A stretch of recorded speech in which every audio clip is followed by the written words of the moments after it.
ప్రభువును రక్షకుడునైన యేసుక్రీస్తు వారి పరిశుద్ధమైన నామములో మీ అందరికీ శుభవందనాలండి. మరలా ఈ దినం కూడా మనం ఈ రీతిగా ముఖాముఖిగా కలుసుకోవడానికి, మీరు నన్ను చూడడానికి, నేను మీ కొరకు ఈ మాటలు అందించడానికి దేవుని కృపే కారణమైంది. ఈరోజు కూడా దేవుని వాక్యాన్ని మనం ధ్యానం చేసుకుందాం. ఈ అనుదిన ఆనందం అనే కార్యక్రమాన్ని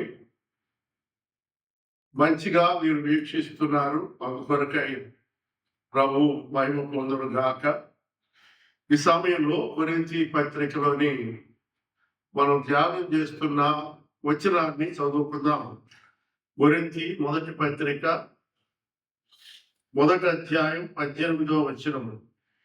సిలువను గూర్చిన వార్త నశించుచున్న వారికి వెరితనం గాని రక్షించబడుచున్న మనకు దేవుని శక్తి అని రాయబడింది. పౌలు గారు ఎంత గొప్పగా ఈ మాటను రాశారో. ఈ దినాల్లో మనిషి చాలా గొప్పవాడు కావాలని ఎన్నెన్నో ప్రయత్నాలు చేస్తున్నాడు. ఏం చేసినా ప్రయోజనం ఏమి లేదు. ఎంతో సంపాదిస్తున్నారు, నెమ్మది లేని పరిస్థితి. ఎంతో కాలం బ్రతకాలని కోట్లు కూడబెడుతున్నారు, అప్పటికి కూడా ఏం ప్రయోజనం లేదు. ఈ మన గవర్నమెంట్ మనిషి గొప్పవాడిని చేయాలని, మనిషి ఎలా గొప్పవాడు అవుతాడు అంటే బాగా చదువుకుంటే గొప్పవాడు అవుతాడు అనుకొని చదువుకి మంచి ప్రాధాన్యత ఇచ్చారు. చదువే మానవుడిని గొప్ప చేస్తుంది అనుకున్నాడు. అయితే ఈ చదువు మానవ జీవితాన్ని మార్చలేకపోయింది. ఒక వ్యక్తి బాగా చదువుకున్నాడు, ఏ ఉద్యోగం లేదు, దొంగగా మారిపోయాడు. ఒకరోజు జేబు దొంగతనం చేస్తున్నాడు, పోలీసులకు దొరికిపోయాడు. పోలీసులు అతనికి 3 నెలలు జైలు శిక్ష విధించింది. జైలులో ఉన్నాడు. కాస్త చదువుకున్నవాడు కనుక అందరికీ ఆయా మాటలు ఆయా పనులు చేసి పెడుతూ భలే నమ్రతగా ఉన్నాడు. 3 నెలల కాలం అయింది. జైలర్ గారు ఆయన్ని పిలిచి, ఒరే అబ్బాయి, నీకు ఈరోజు విడుదల, నువ్వు వెళ్ళిపోవాలరా అన్నాడు. ఏడ్చి, అయ్యా నేను మిమ్మల్ని ఒకసారి కౌగిలించుకోవాలి అన్నాడు. ఆయనకి భలే సంతోషం వేసి రారా అన్నాడు. కౌగిలించుకున్నాడు. వెళ్ళిపోతూ గేట్ దగ్గర ఉన్న సెంట్రీ గారిని కూడా, అన్నా మీరు నాకు చాలా సహాయం చేశారన్నా అని ఆయన్ని కూడా కౌగిలించుకున్నాడు. బయటికి వెళ్ళిపోయాడు. ఇంకొంతసేపటికి జైలర్ గారు సెంట్రీని పిలిచాడు. సెంట్రీ ఇలా రావయ్యా అన్నాడు. ఏం లేదు కానీ నేను మర్చిపోయాను, ఒక కాఫీ పట్టురాపో అన్నాడు. ఆయన జేబు చూసుకున్నాడు. సార్ నేను మర్చిపోయి వచ్చాను అన్నాడు. ఏం జరిగింది అంటే, ఇతని దొంగతనం 3 నెలలు జైల్లో ఉన్నప్పటికీ ఈ దొంగ తత్వం మారలేదు. అతడు జైలర్ గారి జేబు కొట్టేశాడు, సెంట్రీ గారి జేబు కూడా కొట్టేసి వెళ్ళిపోయాడు. మనిషిని మార్చడం విద్య వల్ల కానీ, చట్టాల వల్ల కానీ, కోర్టుల వల్ల కానీ కాదండి. యేసు ప్రభుత్వం మీదకి ఎందుకు వచ్చాడంటే మతాన్ని స్థాపించడానికి కాదు, ఆయన మానవ స్థితిని మార్చడానికి, మానవ హృదయాల్లోకి ఆయన ప్రవేశించి మానవుని శుద్ధి చేయాలని, మానవునికి పరలోకం ఇవ్వాలని దేవుడు మానవుడై భూమి మీదకి వచ్చాడు. ఈరోజు ఎంతో మంది నాలాంటి వాళ్ళు, దొంగలు, రౌడీలు, త్రాగుబోతులు యేసు ప్రభు వాక్యం చేత పట్టుకొని, ఈయన నిజమైన దేవుడండి, మమ్మల్ని ఎవరూ మార్చలేకపోయారు, నా ప్రభు మార్చాడని సాక్ష్యాలు చెప్తుండగా, వింటున్న వారిలో ఇలాంటి వారు ఎవరైనా ఉంటే, నువ్వు అలా జీవించి ప్రయోజనం ఏమి లేదండి.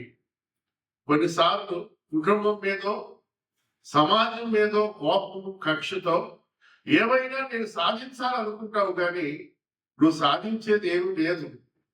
చాలా మంది ఇలా అనుకొని ఆఖరికి ఏమి చేయకుండానే వెళ్ళిపోయిన వారిని నేను ఎరుగుదును. కాబట్టి శిలువ మానవునికి విలువనిచ్చింది. శిలువలో యేసు ప్రభు వారు చిందించిన రక్తం మానవ పాపానికి ప్రాయశ్చిత్తం చేసింది. శిలువ ఏం చేసిందో నేను కొన్ని మాటలు చెప్తాను. రోమీయులకు రాసిన పత్రిక 3వ అధ్యాయం 24వ వచనంలో, కాబట్టి నమ్మువారు ఆయన కృపచేతనే క్రీస్తు యేసునందరి విమోచనము ద్వారా ఉచితంగా నీతిమంతులుగా తీర్చబడుతున్నారు. ఉచితంగా, ఫ్రీ అండి.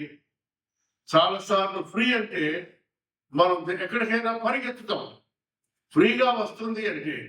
కానీ నీ జీవితాన్ని ఫ్రీగా మారుస్తానంటున్నాడు, నీ హృదయంలో నెమ్మదిస్తానంటున్నాడు. ఒకటి, పాపిని నీతిమంతుడుగా చేసింది శిలువ. 2 కొరింథీ 2వ పత్రిక 5వ అధ్యాయం 17వ వచనం, కాగా ఎవడైనాను క్రీస్తునందున్న ఎడల వాడు నూతన సృష్టి, పాతవి గతించను, ఇదిగో సమస్తము క్రొత్తవాయను. ఒక వ్యక్తి దుర్మార్గుడై ప్రభు దగ్గరకు వచ్చి రక్షణ పొంది సువార్త చేత పట్టుకొని ప్రకటిస్తా ఉంటే ఈ మాట వారికి చెప్పొచ్చు, ఇదిగో ఆ వ్యక్తి కొత్తవాడయ్యాడు.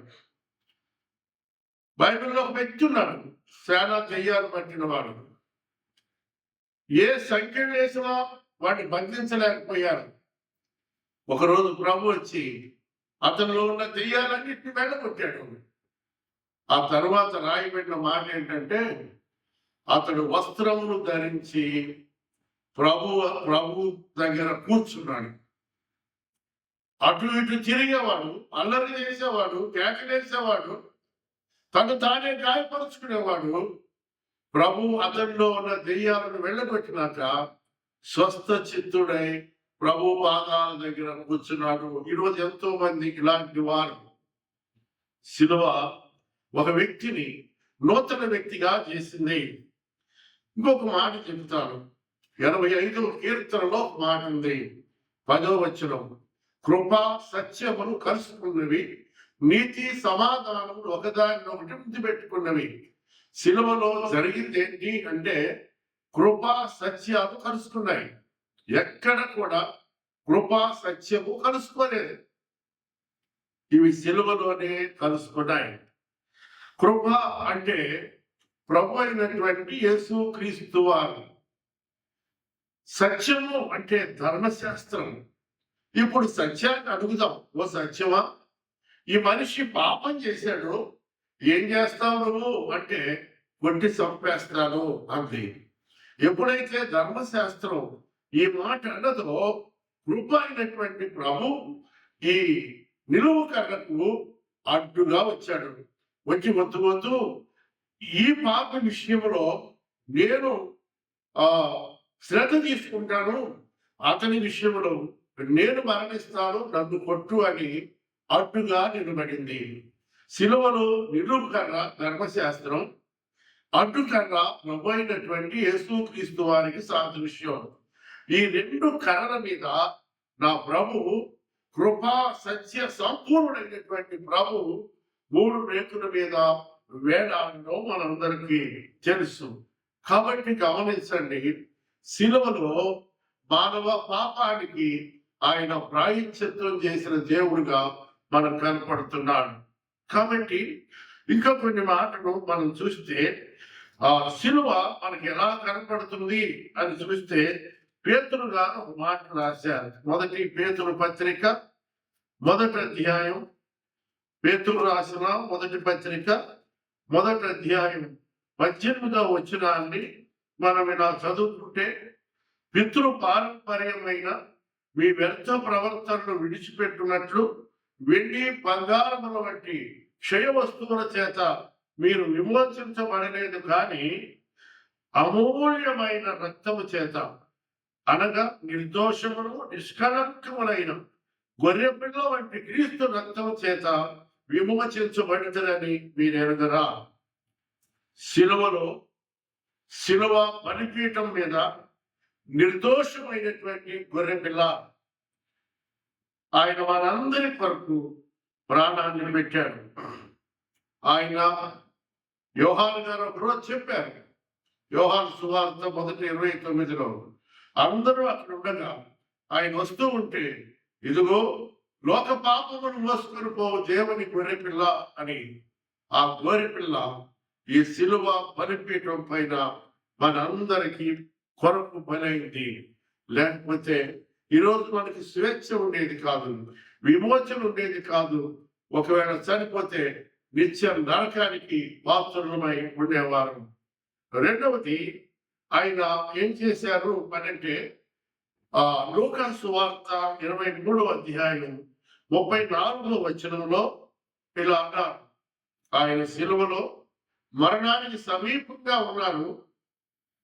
తండ్రి వైపు చూసి, తండ్రి వీరేమి చేయించున్నారు, మీరు ఎరుగరు కనుక వీరిని క్షమించు అన్నాడు. మొదటిది, శిలువ బలిపీఠం పైన నిర్దోషమైన గొర్రెపిల్ల వధించబడింది.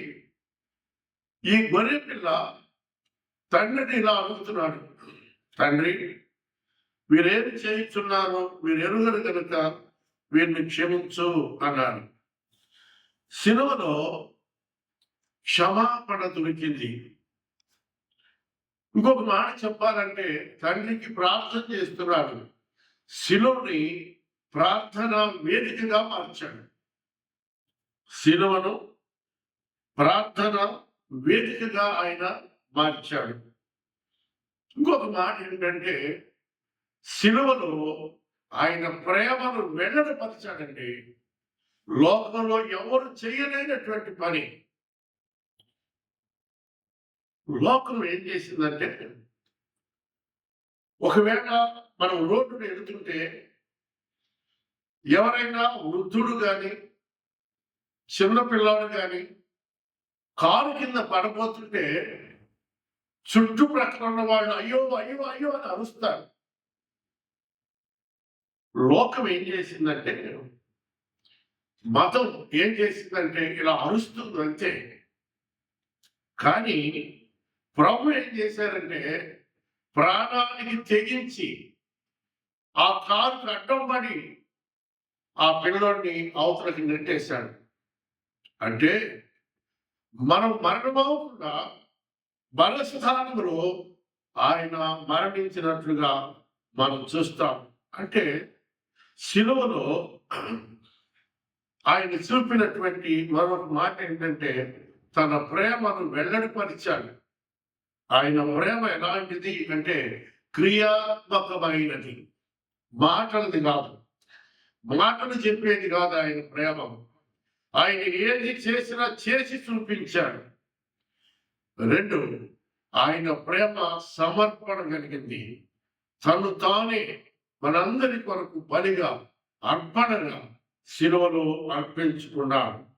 మతాలన్నీ ఇలా అరుస్తున్నాయి, అయ్యో అయ్యో అని అరుస్తుంటే, నా ప్రభు దేవుడై ఉండి పరలోకాన్ని విడిచిపెట్టి, తండ్రిని విడిచిపెట్టి, సింహాసనాన్ని విడిచిపెట్టి, దేవదూతల స్తుతులు విడిచిపెట్టి శిలువలో ప్రాణం పెట్టడం ద్వారా ఆయన ప్రేమను రుజువు చేశాడు. నేను మిమ్మల్ని ప్రేమించేవాడిని, నేను మిమ్మల్ని ప్రేమించేవాడిని, ఆదరించేవాడిని, నిత్యత్వానికి చేర్చుకునేవాడిని. ఈయన మత స్థాపకుడుగా రాలేదు, మతాన్ని స్థాపించడానికి అసలు రాలేదు. ఈయన ఎందుకు వచ్చారు అంటే, మానవ హృదయం, రాతి హృదయం, రాతి గుండెను మాంసపు గుండెగా చేయడానికి, ఆత్మ ఫలం ఫలించడానికి, దేవుడితో సహవాసం చేయడానికి, నిత్యత్వానికి మనం వారసులుగా చేయడానికి ఆయన భూమి మీదకి వచ్చి శిలువలో మరణించాడు. ఇక్కడ 23వ అధ్యాయంలో లూకా 23:39-43లో శిలువ పట్ల మానవ ఆలోచన వారు ఏ గుంపుకు చెందుతారో నిర్ణయించింది. శిలువ పట్ల మన మానవ ఆలోచన వారు ఏ గుంపుకు చెందుతారో నిర్ణయించింది. ఈ మాటలో ఇద్దరున్నారు. ఒకరు నశించే గుంపు, రెండవది రక్షించే గుంపు. నేను కొన్ని సంగతులు చెప్తాను.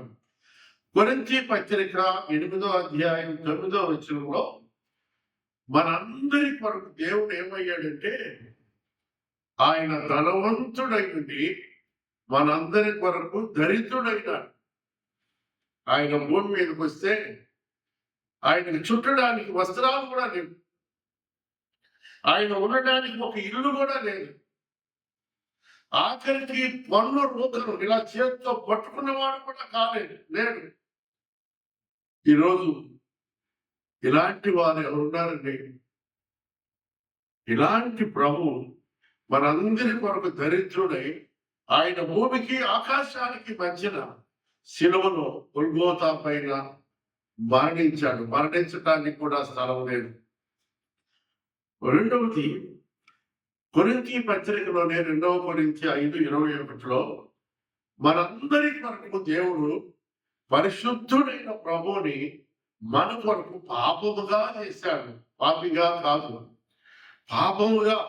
అంటే మనందరి పాపం ఆయన మీద పోయి మనక ఆయన మన కొరకు ఏమయ్యారంటే పాపముగా చేయబడ్డాడు. మూడవది గలతీ పత్రిక 3వ అధ్యాయం 13-14లో చెప్పబడినట్లు ఆయన ఆశీర్వాదానికి కారకుడు, ఆశీర్వాదం ఇచ్చేవాడు మనందరి కొరకు శాపగ్రాహి అయిపోయాడు, శాపంగా మార్చబడ్డాడు. అర్థమవుతుందా మీకు? ఇంకొక మాట ఏంటంటే యెషయా గ్రంథం 53వ అధ్యాయం 3వ వచనంలో అతి సుందరుడైనటువంటి వాడు సురూపమైన సొగసైన లేని వాడైపోయాడు, చూడని వాడైపోయాడు. ఆయన అతి సుందరుడు, 10,000లో అతి ప్రియుడైనటువంటి ప్రభు మానవుడు చేసిన అత్యాశ ఆయన ముఖం మీద ఉమ్మివేశారు, గడ్డ ప్రక్కన పెరిగారు, తల మీద ముసుకేసి బుద్ధి, యేసు నిన్ను బుద్ధిని ఎవరో చెప్పు అన్నారు. పిలాతు న్యాయస్థానంలో ఆయన కట్టేసి 1 దెబ్బ 40 దెబ్బలు కొట్టారు. వీపంతా చీల్చబడింది, రక్తం మయమైపోయింది. ఆయన్ని అక్కడ నుండి గొల్గోతాకి శిలువ భుజాన్ని వేసి నడిపించారు. భయంకరమైన వేదన పడుతున్నాడు, కింద పడి పైన పడి లెగుస్తున్నాడు. ఆయన ఒక దగ్గరకు వచ్చేటప్పటికి ఒక వ్యక్తి వచ్చి అయ్యో ప్రభువా అన్నాడట. ఆయన పేరు కురేనీయుడైన సీమోను. మరి వీడికి ఎత్తండ్రా శిలువ అన్నాడు. ప్రభు మోయలేని శిలువ, సామాన్యుడు ఎలా మోస్తాడు? ఆయన మీద శిలువ ఎత్తారు కానీ ఆయన మోయలేకపోయాడు. తిరిగి ప్రభువే దాన్ని తీసుకొని గొల్గోతా పైకి ఎక్కాడు. అక్కడ ఆ శిలువ పైన ఆయన పడుకోబెట్టి భయంకరమైనటువంటి బలమైన మేకులు ఆయన చేతుల్లో కాళ్ళల్లో కొట్టారండి. కుష్ఠరోగిని ముట్టి బాగు చేసిన చేతులు, 5,000 మందికి 5 రొట్టెల్లోని చేపలు విరిచి పంచిపెట్టిన చేతుల్లో మేకుల, పాదచారి లోకమంతా నడిచిన నా ప్రభు పాదాల్లో మేకులు పెట్టాను, భయంకరంగా హింసించాను. లోకం సాతాను అనుకుంటున్నారు అయిపోయింది యేసు పని, యేసేమి చేయలేడు అనుకున్నారు. కానీ ఆయన చనిపోయాడు. సమాధి చేయడానికి కూడా స్థలం లేదు. ఎవరో పరాయి వ్యక్తి అరిమత యోసేపు అనేటువంటి ఒక వ్యక్తి వచ్చి ఆయనకు ఆ సమాధిని, నా సమాధిని ఇస్తానయ్యా అని ఆ రోజు సిలువ వేయబడ్డాడు. ఎవరో కబురు పెట్టారు. అరిమతయ్య దగ్గరకు వచ్చాడు. అరిమతయ్య, నీకు ఇది తెలుసా అన్నారు. ఏంటి అన్నారు. నువ్వు ప్రభు అంటావే, ఆయన చచ్చిపోయాడంటయ్యా అన్నాను. పిలాతు దగ్గరకు పరిగెత్తుకొని వెళ్ళాడు. పిలాతు, యేసు దేహం నాకు కావాలన్నాడు. నీవేం చేసుకుంటావు అరిమతయ్య, నాకు కావాలి అంతే. అధికార పత్రాన్ని రాశాడు. కొంతమంది అధికారులు ఆయనకి ఇచ్చి వెళ్ళి తీసుకో అన్నాడు. ఈయన వెక్కుతుండగా మొదటి రాత్రి వేళ ఆయన దగ్గరకు వచ్చినటువంటి నికోదేము వృద్ధుడు, ఆయన కూడా ప్రమాణాన్ని 150 సేర్లు ఎత్తు బోళాలు కలిపినటువంటి అదును తీసుకొని ఆయన యొక్క శిలువ దగ్గరికి ఎక్కుతున్నారు. ఇద్దరు కలుసుకున్నారు. ఆ శిలువ దగ్గరికి వెళ్ళారు. ఆ శిలువను తిప్పారు. ఆ ప్రభువును చూస్తా ఉన్నారు. ప్రభువా, లోకానికి వచ్చి మాకు మేలు చేసిన నీకు మేము ఎంత కీడు చేశామయ్యా అని వాళ్ళు ఏడ్చుకొని ఉంటారు. ఆ మేకుడు తీశారు. ప్రతి గాయాన్ని చూశారు. తీసుకొని వెళ్ళి ఆ బట్టలో చుట్టి ఆ సమాధిలో పెట్టారు. సాతాను వికటాహాసం చేసి ఉంటాడు, నువ్వు లేవక రావని. కానీ 3వ దినాన వేస్తానన్న ప్రభు ఉదయకాలాన రాయి దొర్లించబడింది. ఆయన లేచాడు. జయవీరుడుగా వచ్చాడు.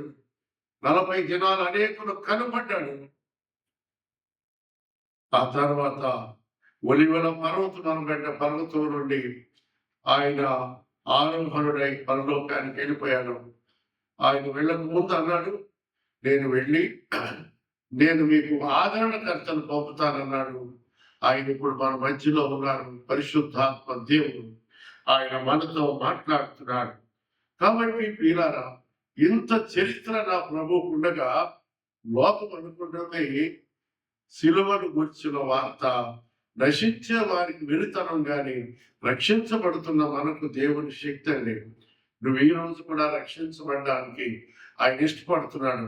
నీ ప్రక్కనే నువ్వు కూర్చొని వింటున్న దగ్గర, బాబు నేను ఇక్కడే ఉన్నానని ఆయన నీతో మాట్లాడుతుండగా నీ హృదయంలో ఆ మాట వినిపిస్తే వెంటనే ప్రభువా నన్ను క్షమించు, నేను ఈ లోక పద్ధతుల ప్రకారం జీవించాను, నేను ఇక జీవించను, నన్ను క్షమించు, నన్ను నీ కుమారుడుగా చేసుకో అంటే ఆయన తన కుమారుడుగా చేసుకోవడానికి ఇప్పుడే ఇష్టపడుతున్నాడు కనుక ఆయన చేతుల్లోకి వస్తావా?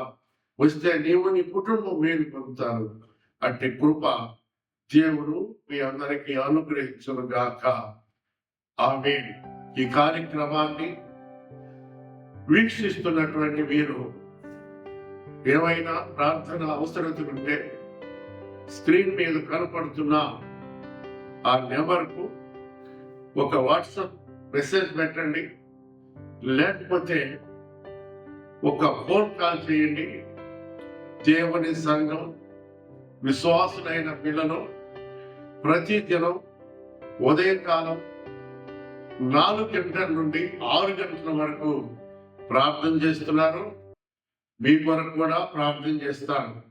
చాలా సమస్యలు ఉన్నాయి కదా, అనారోగ్యం, బిడ్డలకు వివాహాలు కాక, ఉద్యోగాలు లేక, ఆర్థిక ఇబ్బందులు ఎన్నో ఉన్నాయి. వీటన్నిటి కొరకు ప్రార్థన చేద్దాం. మనందరం కలిసి మీ ఏ పరిస్థితిలో మీరున్నా మమ్మల్ని సంప్రదించండి, మేము ప్రార్థన చేస్తాము. దేవుడు మిమ్మల్ని సమృద్ధిగా దీవించును గాక. ఆమేన్. అందరికీ వందనాలు.